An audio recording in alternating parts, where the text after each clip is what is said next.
Bonjour, mon nom c'est Vincent Desrochers, ça fait 6 ans que je suis à Hello Darwin et que j'aide les clients à trouver les bonnes subventions et les bons partenaires pour des projets de transformation numérique. Mon but aujourd'hui, c'est de vous expliquer comment est-ce que vous pouvez combiner des subventions pour vos projets de transformation numérique et de vous donner des exemples concrets d'application.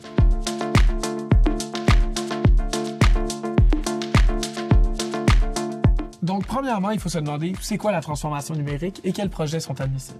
C'est important de garder ces termes-là en tête parce que ça va être ces projets que les subventions vont venir viser. Les projets de transformation numérique vont se jouer sur les axes de maturité et de gouvernance numérique.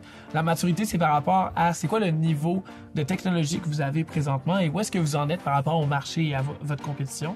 Et la gouvernance, ça va être c'est quoi la culture de technologie que vous avez dans l'entreprise, autant au niveau des employés qu'au niveau de la direction.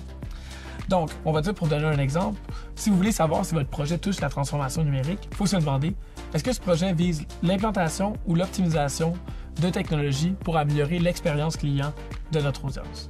Ou est-ce que ce projet vise l'implantation ou l'optimisation de technologies pour augmenter la vision partagée de l'information? La vision partagée étant une compréhension de où nos revenus et où nos dépenses sont influencés, par quoi et comment. C'est quoi les différents indicateurs de performance de nos employés? Donc ça, c'est les projets que ça va venir toucher.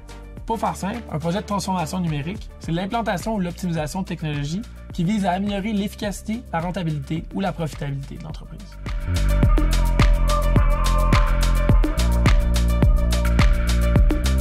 C'est quoi les coûts d'un projet de transformation numérique? Ils vont se regrouper en 4 familles de coûts distincts qui sont la planification, les licences et la mise en œuvre et la formation.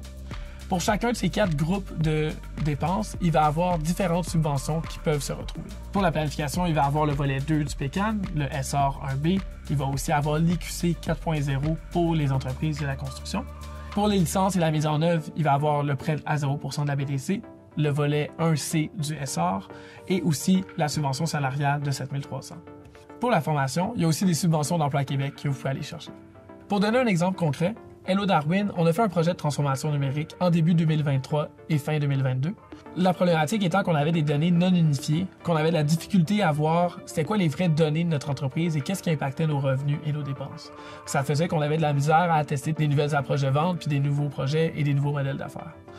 On a donc décidé de faire une migration de CRM qui s'est reflétée à travers un projet qui a coûté environ 100 000 $, où est-ce qu'on est allé utiliser les subventions du PCAN et SR pour la planif et la mise en œuvre, ainsi que le prêt à 0% de la BDC, la subvention salariale et les formations d'Emploi Québec pour la formation. Le calcul des coûts, au final, après toutes ces aides-là, ça a été que c'était une facture de 100 000 $ pour le projet de transformation numérique de A à Z, qui a été subventionné de 51 000 $ par le gouvernement pour les différentes étapes qu'on a mentionnées.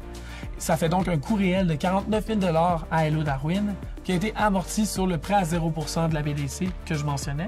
Ça, c'est un prêt à 0% sur une durée de 6 ans. Donc, ça fait qu'on peut étaler cette dépense-là sur 6 années et déjà avoir un gain de productivité dès le jour 1. Donc, comme on le voit dans les gains de ce projet-là, c'était une augmentation des ventes de 300%, donc un retour sur investissement du 49 000 $ dès la première année, qui était amorti sur 6 ans pour ne pas avoir un impact fort sur le cash flow. Ça, c'est un aperçu sommaire des subventions que vous pouvez cumuler pour un projet de transformation numérique. Il y en a encore plus auxquels vous avez accès. C'est important d'avoir une vision claire de c'est quoi les subventions que vous pouvez aller chercher avant de commencer votre projet, parce que les subventions vont souvent couvrir des dépenses qui ont été engendrées après l'acceptation et non avant. C'est bon d'avoir une compréhension claire de c'est quoi les aides subventionnées qui s'offrent à vous avant d'enclencher un projet de transformation numérique. Donc, je vous invite à m'écrire à vincent@hellodarwin.com. On va pouvoir prendre une rencontre et voir comment est-ce que ça peut s'appliquer pour votre entreprise.